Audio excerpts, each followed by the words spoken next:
Here's a video for the Thebombyall76. Here's what the switches look like. Now, this one's different because I rebuilt this one.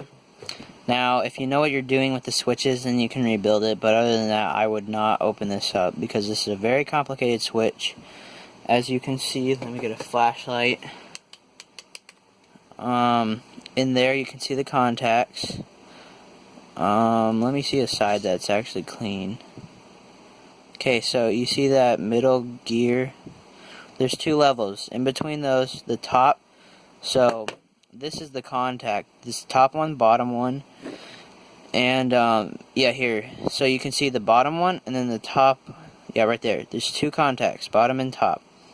Now, they switch, and whenever you pull it down, it switch. See it? Switching. Now, what happens is when these, sometimes only the top one moves, and sometimes the bottom one. That's what was happening with your fan, and that is bad because it burns out the motor even though you think it's off. So, they're both supposed to move at the same time. There's a gear in there that when you pull it, that motion pulls it, and that click turns it. This one I rebuilt. This one was off of a newer ceiling fan that was like from the 70s, which I rebuilt with the old one. This is what an Emerson Electric ones looks like. This one's from a window fan, but it's generally the same. And yeah, this one also works. Now it does sometimes do what that does with your fan. Now the blades don't move like that. It just it draws power sometimes when it's like that, and I had it on multimeter. It was drawing like 0.20 amps, and the motor wasn't turning, and if I left it like that for like an hour or two, it'd probably burn out the motor. So with these switches, I would always, if you're going to shut off the fan, always unplug it, like always, just to not to burn out the motor. Let me show you what, what is it? Yeah, here's the window fan from an Emerson window fan. There's that.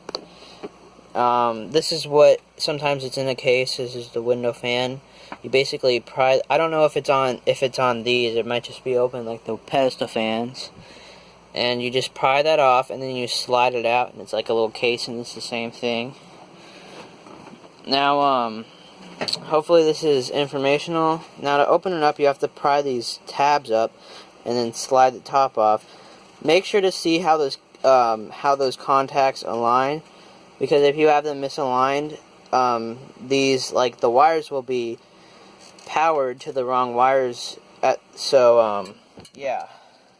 that's why these switches aren't that good, because over time they wear out, and if you don't hear the click, then that means that gear inside is worn out and it doesn't pull anymore, and that's why these fans are broken, or people throw them out, because the fan won't turn on, or it's stuck on high. Mine was stuck on a speed, and they must have opened it up on my pedestal fan and wired it wrong, because it must have been stuck on off. Luckily, I had somebody who was professional that knew how to wire them, and they put a toggle switch on it, like a 2-speed toggle switch. Now, I don't know, it was super complicated, probably never myself would be able to do it. Now, I don't know the wire diagrams for it. This is a wire diagram I made for my window fan. That's the model, AA.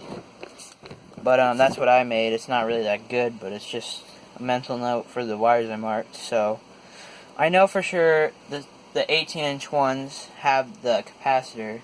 Now I'll show you what mine looks like. Mine's a little newer than yours. It's from 1958, so it's a lot newer, but it's kind of the same.